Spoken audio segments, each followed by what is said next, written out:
Chapter 33. By dawn, the Northern army had been routed, and the elves were riding in pursuit of the Warlock Lord. The battle had raged on through most of the night, evolving from a single engagement into dozens of small, hard-fought clashes. While some of the Northlanders had fled early, many had remained. The more tightly knit and better disciplined units had held their ground to the end. The fighting had been bitter and desperate, and no quarter had been given. When it was finished, the Northern army was scattered in all directions. The number of dead on both sides was staggering. The elves had lost almost half of those who had gone into the battle that night with Jerle Shannara. Rustenap was dead at the mouth of the pass, and his command decimated. One-eyed Arnbander was dead on the heights. Cormoran Etrurian had sustained so severe a wound that he would lose his arm. Only Keir Yoplin of the Elven Cavalry and Trewithen of the Home Guard remained whole, and between them they could muster only 800 men who were fit enough to go on. It was a chill, crisp day, a clear marker for the end of summer and the beginning of autumn. The sun rose hazy and pale against the ragged peaks of the Dragon's Teeth, just east of where Jerle Shannara's command rode, and the grasslands were patchy with low banks of fog. There was frost on the ground, silver and damp in the growing light, and the breath of the men and horses clouded the air. Hawks wheeled through the sky, rising and falling on the wind, silent spectators to the hunt taking place below. Jerle Shannara never hesitated in taking up the pursuit of Bronar. He could not do otherwise, he believed. He was beyond trepidation or lack of resolve now, beyond fatigue and hunger, beyond quitting. He was bloodied and cut from the night's fighting, but he felt no pain. He wore the sword of Shannara strapped to his back, and no longer gave thought to whether the magic would respond to his summons. The time for deliberation was long since past, and all that remained was a smouldering of the responsibility given to him. Doubts and fears lingered at the back of his mind, but the steady passing of the miles swept them further from his consciousness.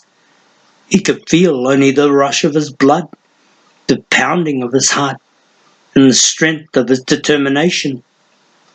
Breya Starr went with him, although she was so badly hurt that she needed to be helped into the saddle. Her arm was wrapped and bound, and the bleeding had slowed, but her face was pale and drawn, and her breathing ragged. Yet she would not stay behind when Jerle asked her to do so. She was strong enough to ride, she insisted, and she would. She would see the end of this business as she had seen the beginning, at his side. Bremen and the boy Alanon came too, though Bremen was as weakened now as Breya, his extended use of the Druid magic having left him so spent that he had little left to give. He had not said this, but it was apparent to anyone with eyes and common sense. Yet he had promised he would be there for the king when it came time to use the sword, and he would not forsake his promise now. Marith, Kinson Ravenlock, and Riska accompanied them as well, better rested and stronger. For them the battle lay ahead, and conscious of the exhaustion that threatened the others, they had quietly vowed among themselves to give what protection they could. Behind them rode Keir Yoplin with his cavalry, and Trewithen with his home guard, together with a handful of dwarves who had come south with Riska. In all, they numbered less than 900. Whether they were enough to bring the Warlock Lord to bay was not something they cared to consider too closely. No one knew how many had fled with the rebel druid, or how many more had rejoined him since. Certainly there would be skull-bearers and netherworld beasts and wolves from the Black Oaks, and rock trolls and others from the lands north and east. If even a small part of that army that had besieged the Ren had been reassembled, the elves would be in trouble. Yet, somewhere farther north, at the edge of the high plains, Raber was advancing with 4,000 dwarves. If the elves could just manage to drive the Warlock Lord that way, they would have a chance. The sun rose higher in a sky that was a strange mix of grey and silver. and the light chased back the nighttime shadows and the chill. But the mist refused to give way, clinging tenaciously to the flats, folding in on itself about the broad swales and shallow ravines that crisscrossed the plains. Pools of it collected between stretches of high ground, leaving the grasslands looking vaguely swamp-like. Nothing moved in the distance, the horizon empty and still. Overhead, the hawks had disappeared. Jerle Shannara's command travelled in tight-lipped silence, maintaining a steady, even pace, keeping close watch over the land about. It was nearing mid-afternoon when they finally caught up with the Warlock Lord. There had been no reason to believe they were closing the gap since midday, when they had begun to find abandoned carriages and wagons that had broken down during the enemy flight. An hour earlier they had cut across their quarry's trail, a rutted mass of tracks from wheels, animals and men that made it difficult even for the trackers to determine how many travelled with the Warlock Lord. Breya had climbed down to look against the king's wishes and reported in her quiet, assured way that there was less than 1,000. Now, as the elven command drew to a halt on a rise several hundred yards south from where the remnant of the Northern army had been forced to make its stand, they were able to see for themselves that the Queen's guess had been right. The dark carriages and wagons were drawn up in the shadow of a series of hills that rose east in stepping stone fashion toward the Dragon's Teeth. The creatures of the Warlock Lord were backed against them, rock trolls and other human things, netherworld creatures cloaked and hooded, grey wolves that crouched and circled at the edges of the mist, and skull bearers, some soaring like great dark birds above the assemblage. Beyond, arrayed across the high ground in battle formation, blocking any path north, were the dwarves under Raber. The Warlock Lord had been stopped in his flight, yet the mist was deceiving. Its shadowy images, illusory, many of the creatures hunkered down atop the flat, their bodies wrapped in shrouds of swirling grey were dead. They lay at peculiar angles, crumbled against rocks and impaled on weapons, arms and legs crooked skyward like broken sticks. Dark outlines shimmered in the haze, the burnt, scorched leavings of those dead who had come from the netherworld. A battle had been fought already this day. The rebel druid and his followers had come upon the Eastlanders and attempted to break through their lines. But the attempt had failed. The dwarves had repelled them, so the Warlock Lord had collected what was left of his army and withdrawn to his present position. The dwarves were poised for another strike. Both sides were waiting. Jerle Shannara stared. Waiting for what? Recognition came swiftly. For me, he thought, for the sword of Shannara. He realized then that it would all end here, on this lonely stretch of the Strelheim, on this already bloodied ground. He would face the Warlock Lord in combat, and one or the other of them would be killed. It had been prophesied by a distant, perverse fate that had long ago laid the matter to rest. He looked at the others, surprised at how calm he felt. We have him trapped. He cannot escape.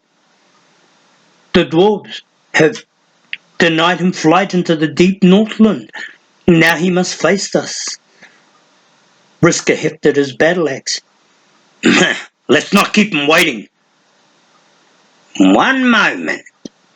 It was Bremen, old and battered, almost beyond recognition in the flat failing afternoon light.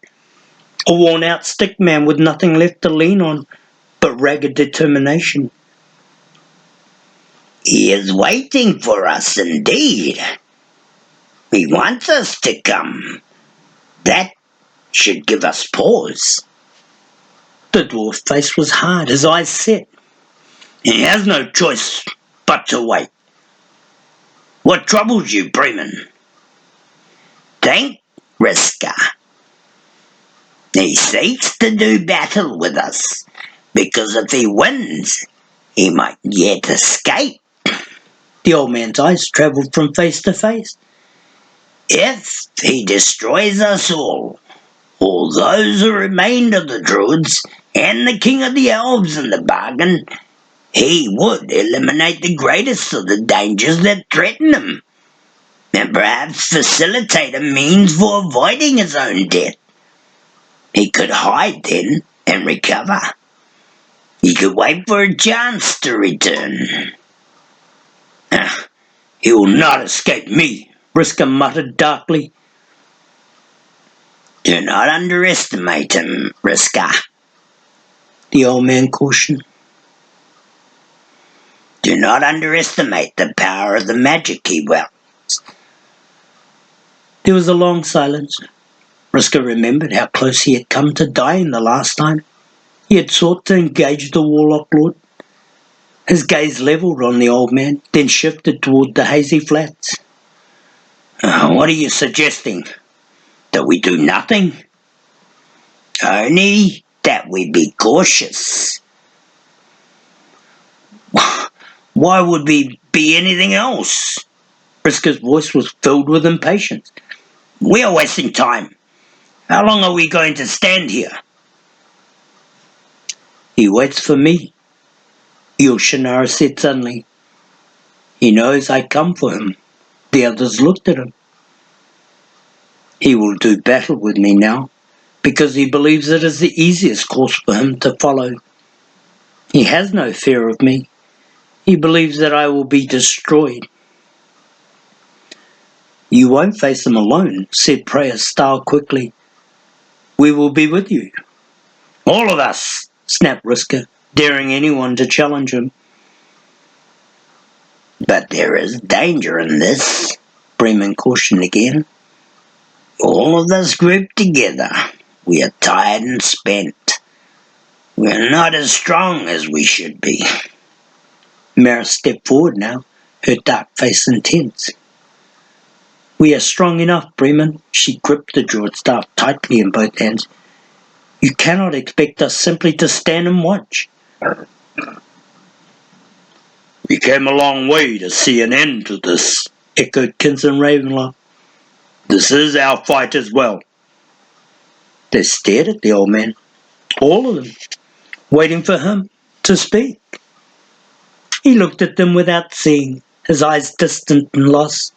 He seemed to be considering something more than what they could comprehend, something far beyond the here and now, beyond the immediate danger. Bremen, the king said softly, waiting until the aged eyes had found him. I am ready for this. Do not doubt me. The Druid studied him for a long moment, then nodded in weary resignation. We shall do as you wish, Elven King. Vriska ordered signal flags raised on lances to advise Rava of what they intended. A return signal quickly appeared. The dwarves would advance on the elves' command. The way north would be blocked against any who tried to flee. It was up to Jerle Shannara and the elves to hammer shut the jaws of the trap. The king called forward Tree Within and a dozen home guard to stand with him. Vriska called for 6 of his dwarves while they assembled. Jerle Shannara pulled Prayer Star aside and spoke quickly. I want you to wait here for me, he told her. She shook her head. I cannot do that, and you know it. You are injured. You lack the speed and strength you could call upon if you were whole. How do you expect to make up for that? Do not ask this of me. It will distract me if I have to worry about you. His face was flushed and his eyes angry. His voice dropped to a whisper. I love you, Prayer. Well, would you ask Tay Treckenwood to stay behind if he were here? She replied softly. She gave him a moment to consider, her eyes searching his. A small, fragile smile followed.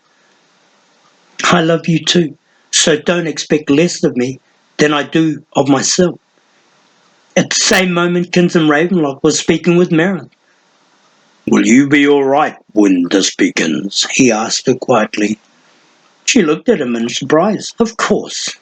Why wouldn't I be? "You will have to use your magic. It will not be easy. You have spoken yourself of your distaste for it." I have, she agreed, moving close, touching him lightly on the shoulder. But I will do what I must, Kinsman. Bremen moved to the forefront of the company and turned to face them. "I will ward us with enough magic to deflect the first strike, but I can do no more. My strength is at an end. Risker and Merritt must stand for us all, look out for each other, but mostly look out for the king. He must be given a chance to use the sword against Bronar. Everything depends on it." He will have his chance," Risker promised, standing directly before the old man. "We owe Dave Treppenwood that much." They started forward then, Jerle Shannara leading, Prayer Style at his side, the king and queen flanked on the right by Risker and the left by Bremen. The boy Eleanor and Kinsman Ravenlock and Merritt walked several paces back. Home guard and dwarf hunters spread out to either side. Behind the rest of the army followed. North, the dwarfs started down off the heights. The light was beginning to fail now as sunset approached, the shadows lengthening, the chill of early evening creeping into the air. Before them on the flats, the things in the mist shifted to attack. The grey wolf struck first, hurtling forward in dark knots, tearing at the front ranks of the elves and dwarfs, slashing with their teeth before darting away. Risker threw out sheets of druid fire to scatter the closest, and instantly he was set upon by others. Huge netherworld creatures lumbered into view, brushing back the fire, knocking aside the blades. Rock trolls marched to the fight in tight formations, their great pikes lowered in a line of gleaming metal tip. Smoke from the druid fire mingled with the mist, and the whole of the battleground was enveloped in a grey haze. Jerle Shannara walked ahead untouched. Nothing approached him as he advanced. All would-be attackers veering to the side and away. "The Warlock Lord is waiting for you," a voice whispered deep inside. "The Warlock Lord wants you for his own." Rock trolls closed with Kinsman Ravenlock and bore him back, and the borderman went down in a tangle of massive limbs. Mara's staff sparked with blue flame, but she could not use the fire without risking harm to Kinsman. Elven hunters rushed to the borderman's aid, striking at the trolls. Then other creatures joined the fray, and everyone was swallowed in the melee. A skullbearer appeared to confront Jerle Shannara, then stepped to one side to challenge Bremen instead. "Ah, old man," it hissed with sullen anticipation. Eleanor stepped in front of Bremen protectively, knowing the druid was spent, that his magic was all but gone. But then Risker intervened, his fire hammering into the skull-bearer with such force that it threw the monster backward and left it a smoking ruin. The dwarf shouldered his way to the forefront of the attack, his clothing ripped from his battle with the grey wolves, his face streaked with blood. "Come ahead," he roared, and lifted his battle axe in challenge. Kinsman was back on his feet, battered and shaken, his broadsword striking at the rock trolls that sought to close with him. Home guard and dwarf hunters stood shoulder to shoulder with the bordermen and forced back the Northlanders. Ahead, the dark silken coverings of the carriages and wagons rippled in the swirl of the mist like death shrouds. Jerle Shannara walked on.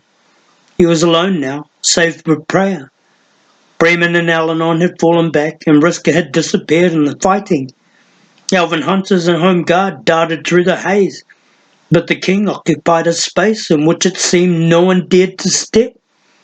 The haze opened down a corridor before him, and he could see a dark cloaked figure standing at the end of the shifting passageway.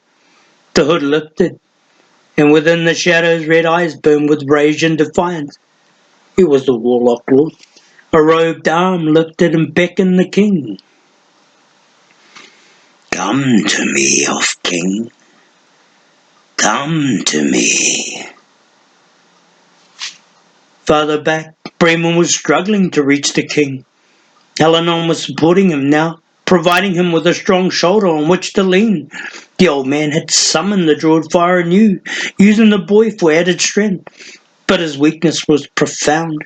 He watched the Warlock Lord materialize out of the mist, watched him beckon Jerle Shannara forward, and felt his throat tighten. Was the king ready for this confrontation, or would his resolve fail him? The druid did not know, could not know. The king understood so little of the sword's demanding magic, and when faced with its power, he might falter. There was great strength in Jerle Shannara, but uncertainty too. When the Warlock Lord was before him, which would prevail? Merritt had reached Kinson and was pulling him clear of the fighting, driving back the rock trolls with a druid fire as she did so. She swept the ground before them, and the Northlanders retreated before her fury. Kinson staggered as he tried to keep up with her, deep slashes to his side and legs, leaking bright red blood, one arm hanging limp. Go on, he told her. Protect the king. The fighting was ferocious now. The elves and dwarves, having closed with Northlanders from both sides, screams and cries rose in the fading afternoon light, mingling with the clash of weapons and the grunts of men struggling and dying.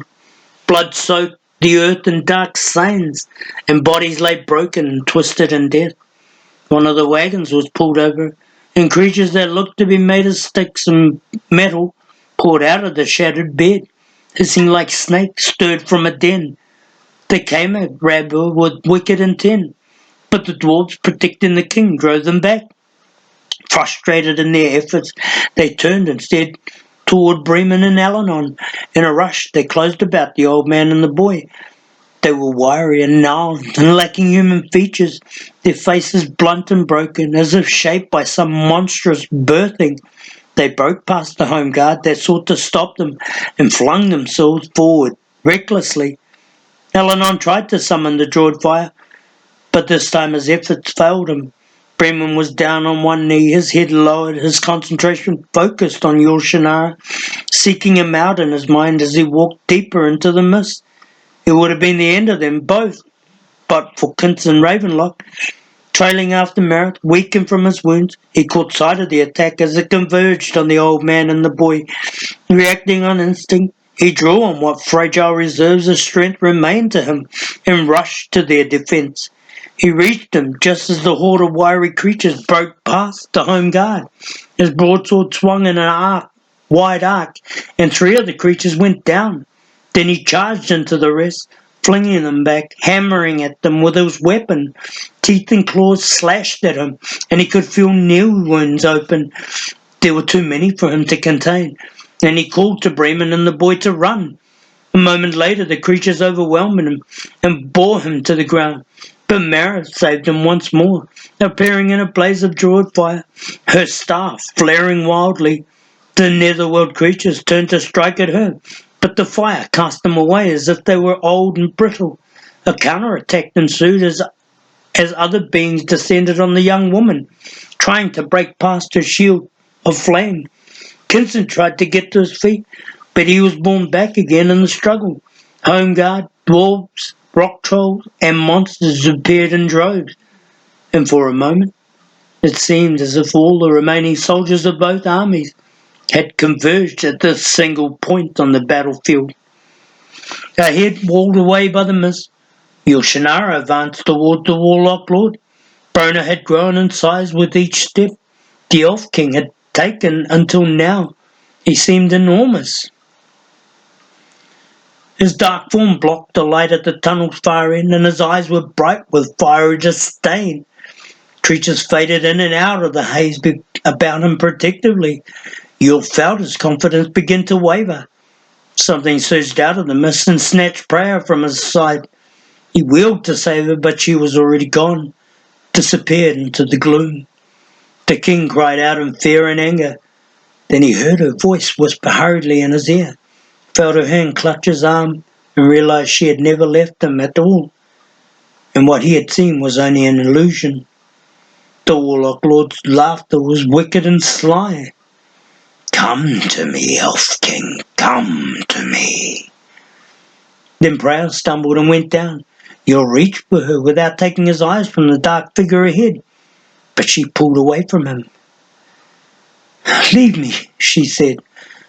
"No," he replied at once, refusing to listen. "I am hindering you, Jerle. I am slowing you down. I won't leave you." She reached for his face, and he could feel the blood on her hands, slippery and warm. "I cannot stay on my feet. I am bleeding too badly to go on. I have to stop now, Jerle. I have to wait here for you. Please, leave me." She looked at him unflinchingly, her ginger eyes fixed on his, her face white and twisted with pain. Slowly he straightened, drawing away from her, fighting to keep the tears from his eyes. "I will be back for you," he promised. He left her stretched out on her side, propped up on one elbow, her short sword in her free hand. He took only a few steps before looking back to make certain she was all right. She nodded for him to go on. When he looked back for a second time, she was gone. Captain Ravenlock had climbed back to his feet once more and was trying to bring his broadsword to bear against the crush of the enemies that threatened to engulf Mareth when he was struck with such a terrible blow that he was knocked to the ground and left gasping for breath.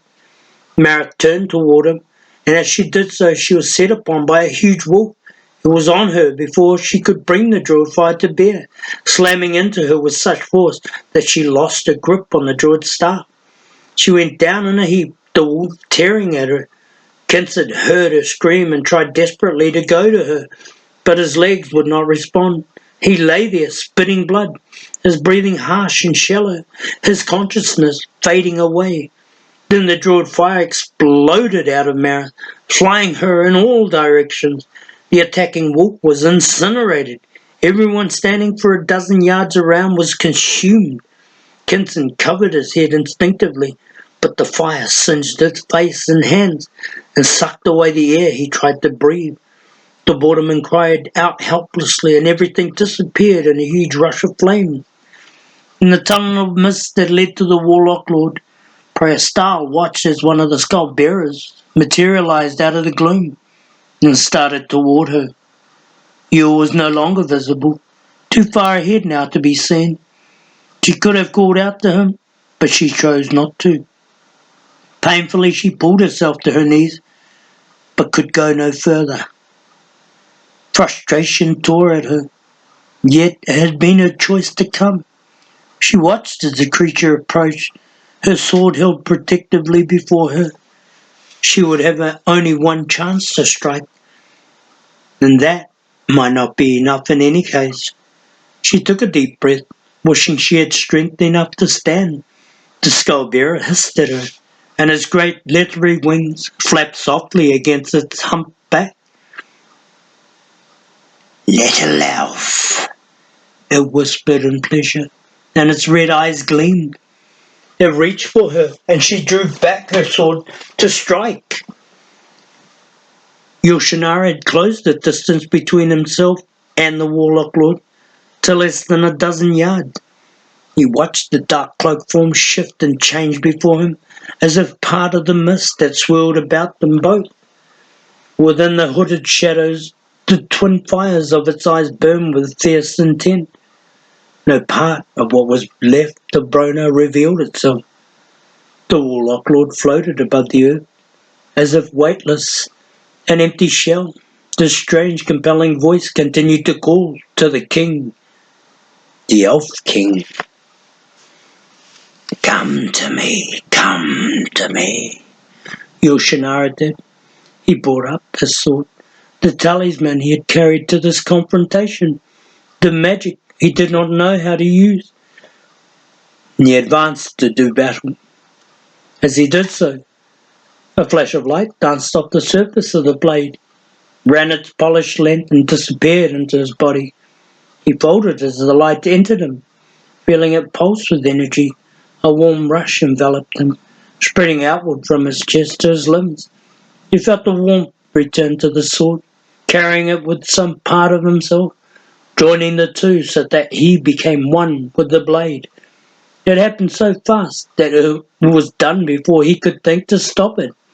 He stared at the sword in wonder, now an extension of himself, then at the dark figure before him, and then at the world of mist and shadows as it slowly began to recede. Down he went, then, deep inside himself, drawn by a force he could not resist.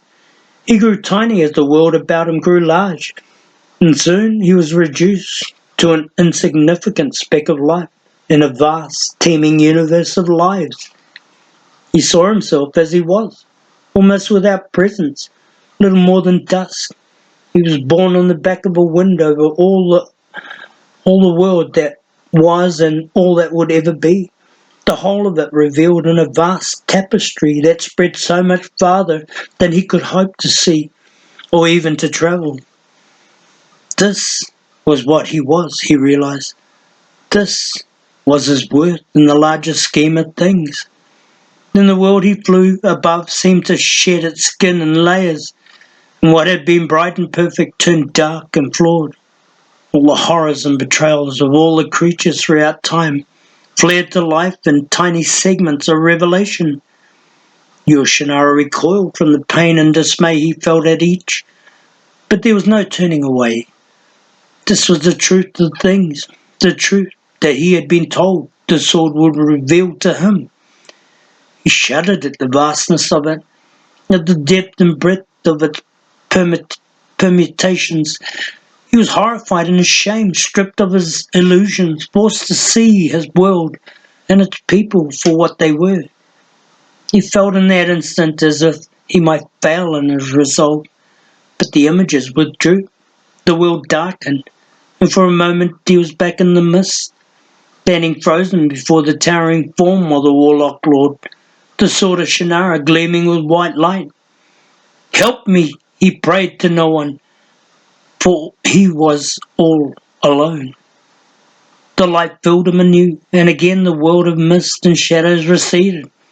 He went back down inside himself, and this time he was brought face to face with the truth of his own life, with an inexorable purpose that unfolded before him, image by image, a vast collage of experiences and events. But the images were not of the things he wished to see. They were of those he wished forgotten, of those he had buried in his past. There was nothing of himself in which he was proud, with which he had ever hoped to be confronted. Lies, half-truths, and deceptions rose like ghosts that haunt. Here was the real Jerle Shannara, the creature who was flawed and imperfect, weak and insecure, insensitive and filled with false pride. He saw the worst of what he had done in his life. He saw the ways in which he had disappointed others, had ignored their needs, had left them in pain. So many times he had failed to do what was needed. So many times he had misjudged. He tried to look away. He tried to make the images stop. He would have run from what was being shown if he could have freed himself from the sword's magic to do so. These were truths that he could not face, their harshness so intense that they threatened his sanity. He might have cried out in despair. He could not tell. He realized in that moment the terrible power of the truth. He saw why Bremen had been so concerned for him. He did not have the strength for this. He did not have the resolve. The druid had been wrong to come to him. The sword of Shannara was not meant for him. Choosing him to bear it had been wrong. Yet he did not give way entirely before what he was shown, even when it touched on Tay Treffenwood and Prayer Style, even when it revealed the depth of their friendship. He forced himself to watch it, to accept it, and to forgive himself for the jealousy it aroused in him. And he felt himself grow stronger by doing so. found himself thinking that perhaps this was indeed a weapon that could be used against the Warlock Lord, a creature whose entire being was founded on illusion. What price would the magic exact from Bona when he was forced to discover that he had composed of little more than men's fears, a mirage that could vanish with a simple change in the light? Perhaps this creature was so badly formed that nothing of its humanity, of its flesh and blood, of its emotion and reason remained. Perhaps truth was an anathema to it. The images faded and the light died. Jerle Shannara watched the air before him clear, and the dark form of the Warlock Lord materialized once more. How long had the magic taken to reveal itself to him? How long had he stood there, transfixed? The cloaked form advanced now, a steady, relentless closing of the space between them. The Warlock Lord's voice hissed with anticipation. Wave upon wave of nausea struck at the Elf King, hammering at the firmness of his purpose, breaking past his physical strength to drain the courage from his heart. Come to me, come to me. Jerle Shannara saw himself as nothing, as helpless before the monster he confronted. So vast and terrible was the Warlock Lord's power that no man could prevail against it. So immutable was the power that no magic could overcome it. The voice whispered the words insistently. Put down the sword and come to me. You are nothing. Come to me. But the Elf King had already seen himself reduced to his essence, had witnessed the worst of what he was, and even the terrible despair that ripped through him as the Warlock Lord approached was not enough to turn him aside. Truth did not frighten him now. He lifted the sword before him, a bright silver thread from the gloom, and cried out, "Shannara! Shannara!" Down came the sword, smashing through the Warlock Lord's defences, shattering his magic, and penetrating to the cloaked form beyond. The Warlock Lord shuddered, desperately trying to hold back the blow. But now the sword's light was pulsing from the blade into the cloaked shadows, and the images of his own life were ripping through him. The Warlock Lord fell back a step, then another. Jerle Shannara pressed forward, repulsed by the rage and hatred that emanated from his adversary, but relentless in his determination. The struggle between them would end here. The Warlock Lord would die this day. The robed arms flung toward him, and a skeletal hand pointed with a cold purpose. How can you judge me? You left her to die. You abandoned her for this. You killed her. He flinched from the words, and he saw in harsh images Prayer Star's helpless form sprawled on the ground, bleeding and broken, a skull bearer reaching for her with claws extended. Dying because of me, he thought in horror, because I failed her. The Warlock Lord's voice pressed in upon his thoughts. And your friend, Elf King, at the Jew Magna, he died for you. You let him die for you. Jerle Shannara screamed in dismay and rage, and wielding the sword as he would an ordinary weapon, he slashed at the Warlock Lord with all the power he could muster. The sword cut downward through the dark robes, but the light that shone from the blade flickered as if stricken. The Warlock Lord crumpled, his hateful voice fading in a whisper of despair, his dark robes collapsing in a heap. Left behind was a shadowy presence that fled instantly into the mist. The Elf King went rigid in the ensuing silence, staring at the air before him, then at the empty robes. His eyes filled with uncertainty and questions that refused all answers. Mara stood alone on a stretch of ground, scorched black by her magic. The druid fire had expended itself finally, and the power was contained once more. Bodies lay everywhere. An eerie silence hung across the battleground, like a pall. She squinted through the haze and watched it begin to clear. There was a long, low wail of anguish, a cacophony of voices lifting in despair. Out from the mist rose wraiths as substanceless as smoke, dark images against the failing daylight, shapeless and adrift. Were they the spirits of the dead? They rose into the red of the sunset and disappeared, gone as if they had never been. Below, the bodies of the skull-bearers turned to ash. The netherworld creatures faded away and the wolves ran howling across the empty plains. It is finished, she thought in stunned disbelief. The mist churned and brightened and then disappeared. The battleground lay revealed, a charnel house strewn with dead and wounded, bloodied and scorched and ruined. At its centre stood the old king with his sword lowered and his eyes fixed on nothing. Marith reached for the druid's staff she had lost in her struggle. She saw Riska then, sprawled amid a cluster of enemy dead. He had sustained so many wounds that his clothing was soaked through with blood. There was a startled look in his open staring eyes, as if he was surprised that the fate he had challenged so often had claimed him at last. When he had fallen, she hadn't even seen him. Her gaze shifted. Kinsman Ravenlock lay a few feet behind her, his chest rising and falling weakly against the bloody ground.